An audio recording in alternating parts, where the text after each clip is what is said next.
I want to start with this quote from Jim Rohn, who said, when you know what you want and you want it bad enough, you will find a way to get it. Why am I starting with this today? Because I know there are a number of people that have been on the webinar, like almost very, very regular attendance since we started in, I think, 2020 at the beginning of the pandemic lockdown. So we have a number of people who have been on very regular basis whenever we have these sessions. And to them and to everyone here today, I'm saying, if you want to study abroad or if you want to move abroad bad enough, that's what Jim Rohn says. He says you will find a way to get it, because I must be sincere with you, it is not cheap, it is not easy, it's not something that is just straightforward, and it's not something that you can just pick up your bag and say, yes, today I'm moving. It's a journey, it's a process. And if you don't want it enough, it's not going to happen, because wishes are just wishes. Wishes don't deliver anything. They don't make anything happen. That's why they say, if wishes are horses, everyone, including beggars, will ride one. So we all know that we all have wishes, and a lot of times going abroad is like the life wishes of some people. For some, it's just about education. They just want to go get international education, go back home and make a good living for themselves. For some people, it's relocation. That's what's on their mind. So whatever it is that is on any one of our minds, not stay as wishes. They should be followed up with action, and that would be the only way to make it happen. So wishes don't make anything happen. You have to put action to it. So to everyone who have been attending and to those who are just attending for the first time today, please take action, and then your wishes can come true. And I'm making this disclaimer on behalf of Arrows Education and OT Consulting that these organizations are not scholarship awarding or visa issuing organizations. They are just licensed, approved consultants of educational institutions across the world who provide placement support services for international students or research scholars who wish to study in their partner or non-partner university. So because I was told that there has been some request that, okay, I want scholarship, I need you to give me scholarship. Arrows does not award scholarships. OT Consulting does not award scholarships. They can only support you to get it if you are able to meet up with the conditions for any of the scholarships. And every scholarship has conditions associated with it, so that's very important. So today we are looking at affordable and best study abroad options. And to look into this, what we want to consider are these very, very important considerations, which include what opportunities they offer you when you are studying. Can you work? Do you have comprehensive health insurance? Do you have access to scholarships? Does it cover your family? Can you work? And then when you graduate from your studies, will you be able to stay back in that country? Because it's not every country that you can stay back in without a work visa. And then also about tuition, we're going to be looking at that. How much tuition is good enough? How is the living expenses like? Is it very expensive or is it affordable? And then cultural diversity is another important thing, because for countries where cultural diversity is quite low, racism can also be very hard. And these are things that you want to consider in making a decision. And then apart from that, finally, what about what immigration opportunities are available in those countries? Will you be able to get PR to live there permanently? Will you be able to become a citizen of that country? Those are important things that we're going to be looking at today. Other important considerations for the countries will be what is racism like in those countries? You need to consider that. You need to look into institutionalized racism, as in what policies in that country favors citizens above non-citizens, or even when you become a citizen, do you actually have access to every opportunity that the citizens have? Racial inequality will also come under that. Immigration policies, is it difficult? Is it easy? National diversity, which I've already mentioned. Citizenship opportunities, unfair policing policies can be very, very critical because you could get killed without any case being made of it in some countries, if especially a local was responsible. Those are things to consider when you are choosing a country to stay in. Workplace inequities is also important, and then access to health care is very, very important. So all of these are things that we consider in coming up with this list that we are presenting today. But before I go into them, I want to just show you this data on racism across the world, according to World Population Review. So this is top best countries for racial equality. This is the data from 2021. So Netherlands tops the list. That's one of the best countries you can live in, followed by Canada, New Zealand, Sweden, Denmark, Finland, Switzerland, Norway, Belgium, and Austria. These are the top 10 countries in the world for racial equality. What it means is if you live in any one of these countries and you're a citizen or a PR, you have access to the same opportunities that those who were born citizens have. Okay, these are the top worst countries for racial equality. Qatar, Serbia, Saudi Arabia, Sri Lanka, UAE, Slovakia, Myanmar, Israel, Ukraine, and the United States. And it's funny that United States is actually number 10 on that list and tops many other countries. So that's something that you will want to consider. And I also added that for you to know that it may not be as bad as it looks, because I'm sure everyone wants to go to the United States, and it's number 10 on this list. So it means that racial equality is not very high in the United States, but still everyone wants to go. So it's okay, even when you see other countries where it's very high. And this is top 10 most racist countries, according to the same rating. India tops the list there, and South Africa is 10.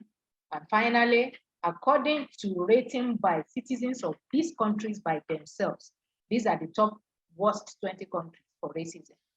And you can see South Africa, Malaysia, up to Chile as number 20. So they may be important things for you to consider when you're making a decision of where you want to study and settle down.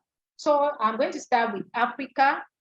And so they were for the entire sessions, the two sessions, we're going to be actually be looking at Africa, Asia, Europe, and the Americas. So today, we're going to be considering Africa and Europe. And for affordable, these are the things that we are looking at in terms of work and study opportunities, low tuition, scholarships, and all that. Best defined by us based on this presentation is, does it offer you in-study work experience? Does it offer you a comprehensive healthcare package? Can your family come with you?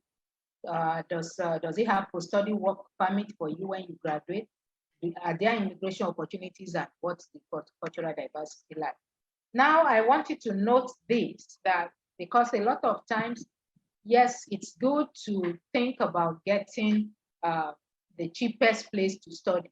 But the truth of the matter is, when you weigh them, the experience you have when you study expensive is actually much better than what you get when you study cheap. So as you can see there, this is very relatively high tuition, whereas this is a little bit low tuition. But then when this tuition is high, usually work and study, access to funding, immigration, post-study work permit, and job opportunities come with it. But when you study cheap, you, of course, end up with poor in-study work opportunities, few post-study opportunities, and poor immigration opportunities. That's why you see that this is 5-star rated, and this is like 2-star or maybe 3-star rated. So these are all things to consider in deciding. So wherever you find cheap tuition going together with opportunities like work and study funding, then it means that you're going to be studying in the local or national language of the place. So these are all things that you should bear in mind. Generally, these are countries where you don't pay any tuition or where the tuition is low. Germany and Norway are in colored because they are the only countries where you don't pay any tuition if you study in the public university. Others, the tuition are very low, but you have to pay as an international student. The only people who don't have to pay will be citizens of EU countries or EAA countries. Okay. So now I want us to note this before we go in. Tuition-free studies in Europe are applicable mostly to EU and EEA citizens, like I've said. Only Germany and Norway offer completely tuition-free public universities that are open to international students. And you may have to study in the national language, or you have to study research. These are things to note. Now, in this presentation, you're going to be seeing certain icons on my screen, and I just want to explain to you what they mean, so that if you need to take notes, you'll be able to take the notes. Blue cards, I'm going to talk about it much later when I'm talking about European countries. But this, when you see this icon or this picture on any screen, it means that in that country, dual citizenship is permitted. So if you are from any country and you get the passport of that country, or you become a citizen of that country, you can keep your previous passport. When you see this image with that orange box around it, it means that you can keep your dual citizenship, but under certain conditions.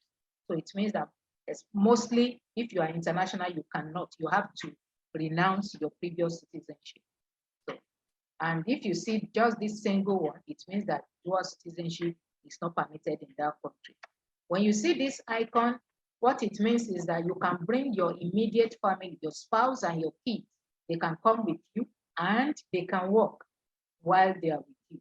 And those immediate family will mean your wife or husband and your children under the age of 18, or your disabled children. They may be above the age of 18, but they can work. When you see a box around it that is broken like this, it means that they can work, but there are conditions. Maybe they need to get a separate work permit before they'll be able to work. And when you see this, it means that you can bring your immediate family, but they cannot work. And this means you can bring more than your immediate family. You can bring your extended family, your spouse, your kids, your parents who are over the age of 60 can come with you. But for all of this, you have to present proof of fund that you are able to take care of the family while you are there. So for Africa and for Europe now, we're just covering 3 countries for Africa: South Africa, Ghana, and the Republic of Benin. And this is the map of Africa, as you can see on the left there. So we are covering that region and this region. So 1 country, South Africa, in the southern region, and 2 countries here in the western region. That's Ghana and Republic of Benin. So this is for South Africa. South Africa permits dual citizenship. You can work, you can bring your family, you can work, but your family won't be able to work. Average tuition is around 2,500. That's the lowest you can get, up to about 4,500 if you are studying for a bachelor's program. But it goes up to like 3,000 if you are studying for a postgraduate program. The work and study policies is 20 hours per week. So, and then when you graduate, you cannot stay back to work except you find a job. So you need a work visa to stay back after graduation. If you have a 5-year permanent residency, then you can apply for citizenship. So what that means is that you have to get a job, and then after working for, say, 5 years, you can get your PR, and then after 5 years of PR, you can apply for citizenship in South Africa. And this is for Republic of Benin.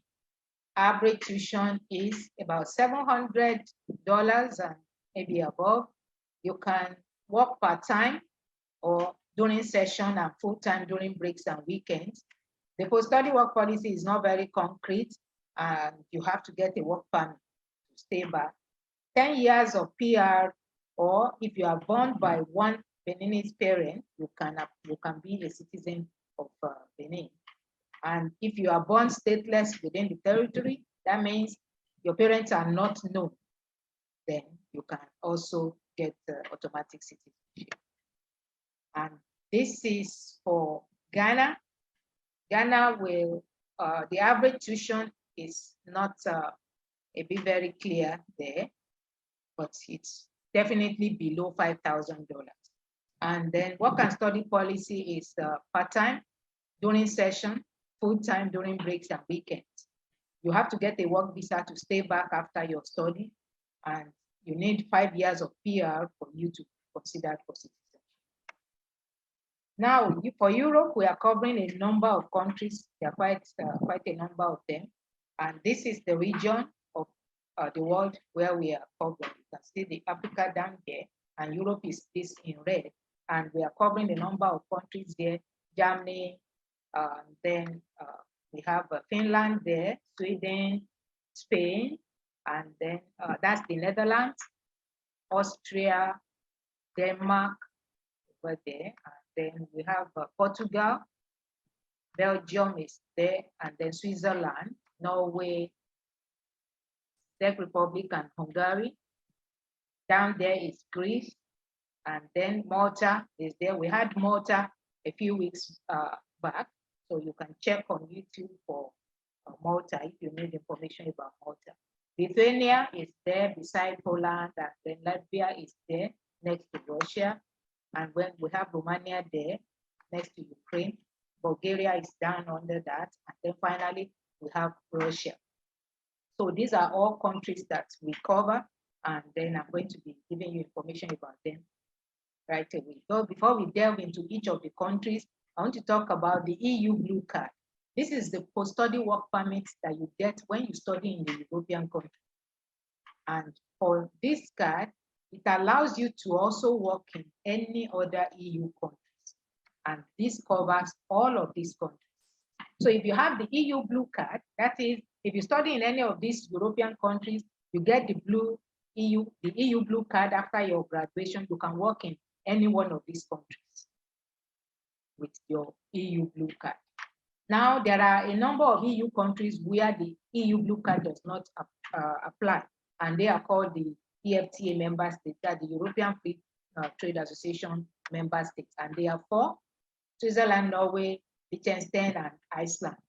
So even if you study in a European country, your EU Blue Card will not apply in these 4 countries. So you may want to consider this when you are making a decision. As fantastic as it is to study in Switzerland or Norway, you won't get a blue card when you study in those countries. But of course, there are other benefits that you can take advantage of. So we'll dive into the countries. Germany is first on the list. And then at the top of my screen, you also, the top right corner of my screen, you will also see some numbers there. That is the passport rating of each of those countries. So Germany is number 2 passport in the world. That means it is number 2 best passport in the world. When you hold German passport, you can visit 121 countries visa-free, 46 countries with visa on arrival, but you need visa to go to just 31 countries. So that's the idea. And you have your blue card allows you to work in Germany, and if you study in Germany, you get a blue card. Germany is does not permit dual citizenship except under certain conditions for those born there. And if you come with your family, they can work under certain conditions. Your spouse can work under certain conditions, but it's not straightforward. Average tuition in public universities is 0. You don't pay tuition, but you're going to study in German language. So if you are willing to study in German language, by all means, Germany is a good place for you. And it's number 4 top for the best education in the world. So it's a good place for you to study. Work and study policy is 20 hours per week, and you are expected to work only for to earn 450 euro tax-free. If you earn more than that, you are going to be expected to get a tax number, and you are going to pay tax. And that may also not be too good for you as an international student, because it tells the immigration that you are not here to study, you are here to work. And it may affect your visa, your student visa. So you need to be careful with that. Post-study work policy is 18 months. So after graduation, you are given 18 months free to stay back and find a job And if you find a job, you can always switch to a visa that allows you to stay for as long as you have a job. And your post-study work can allow you to work in any other EU country. The PR and citizenship policy is there, 8 years of PR, or if you are married to a local, after 3 years, you can apply for citizenship. If you have a qualifying business and you have stayed in the country for 3 years, then you can also apply for PR. If you have sufficient income and a B1 level command or German language, that means you have to take a test and pass, and you have stayed in the country for 7 years, then you are okay and good to go for your PR or citizenship in Germany. Next is France. So the blue card also applies here. France allows dual citizenship, and your family can come with you, but they cannot work. France is number 2 passport in the world. No visa to 120 countries, visa on arrival to 47, and visa to 31. Average tuition around 2,800 to 3,800, and there are a lot of scholarships in France as well. Work and study policy is 964 hours per year.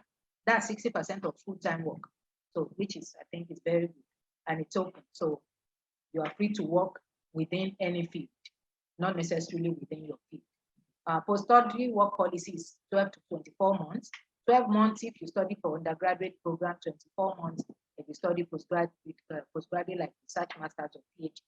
And your post-study work permit actually allows you to either work or start a business, which I think is very good. PR or citizenship policy requires you to have a temporary residence permit or a work permit. And then you need a long-term residence permit or EU resident card. The permanent resident card follows that. And then with naturalization, 5 years of residence permit, you can apply for citizenship. If you are married to a local French person, after 4 years of marriage, you can also apply for citizenship. For Finland, you have these conditions there. Finland also has number 2 passport in the world with those conditions under. You can have a blue card if you study in Finland, and the average tuition ranges between 5,000 to 20,000 euros. Work and study is 30 hours per week, but it can only be within your field of study. And that's for during the session. During breaks, you can work for a limited number of hours. Post-study work policy, this is a new one.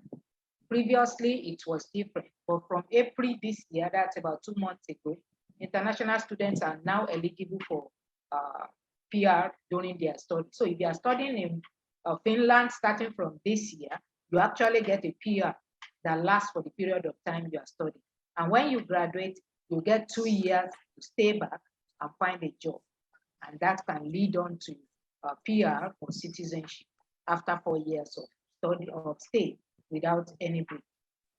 But you have to apply for the PR before your residence permit expires, at least 3 months before it expires. So that's for Finland. And then this is Sweden. Tuition is a bit high in Sweden, compared with the previous countries, about between 8,300 to 20,800. And then work and study policy, no limit. You can work for any amount of time as long as you are able to, if you have a student visa. Your post-study work policy is between 6 to 12 months. And then if you have a work permit also, you are free to stay back and work. The PR or citizenship policy actually is very favorable if you studied for your PhD. So you get a 4-year permit that allows you to work if you are a PhD student. Then you can also have 5 years of residence permit. Then if you if you don't leave Sweden for more than 6 months within 3 years or within the 4 years, you are free to apply for your PR as well.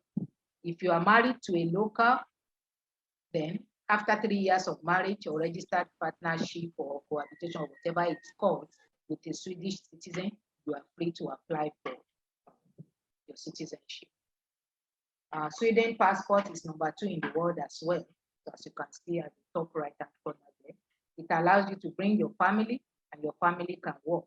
So if your spouse goes with you, they can work. And it allows dual citizenship as well. Spain is next, also #2 passport, allows your family to come with you and your spouse can work. Your passport, it allows dual citizenship and you can have the blue card as well. Average tuition is quite low in Spain, but you may need to study in Spanish language. Work and study policy is 20 hours per week, and your internship also counts towards this. Your post-study work policy is, let me see what I have there. Oh yeah, up to 12 months. If you, after your graduation, you can stay up to 12 months. But as you can see down at the very bottom of the screen, you need to show proof of funds for you to be able to access that opportunity. That means you need to buy insurance and you need to pay some application fee. So staying back in Spain is a little bit harder than most of the other EU countries. So you should note that. PR or citizenship is also applicable. 3 years of post-study work permit, including your internship, is applicable for PR. After 5 years of residence permit and 5 years of PR, you can apply for your citizenship. If you are related to an EU citizen, 1 year of residence is enough within Spanish territory with your spouse. And you need to write an exam in Spanish Constitution, Culture, History, and Society for you to access that. Netherlands does not permit your family to work, but you can bring them. Average tuition is around 6,000 to 15,000 for undergraduate programs, around 8,000 to 20,000 for postgraduate. You can work and study for about 16 hours per week. You can work full-time between June and August as an international student. After your graduation, you can stay back for 12 months, and it's called the orientation year. There are a number of EU countries that have this orientation year policy. And then for PR and citizenship, after 5 years of residence, you can apply for your PR. 50% of your study time counts into this 5 years. So let's say you are studied for 5 years, 2.5 years out of the 5 years of the study counts towards this 5 year for applying for citizenship, applying for PR. So that means you only need 2.5 years of work or residence to qualify for PR. And then you need to show proven skills in Dutch language and culture to get your PR. And 3 years after that, you can apply for the citizenship. Netherlands has #2 passport in the world as well, with 119 countries free without visa. And but they don't allow dual citizenship, but your blue card applies. Austria is next.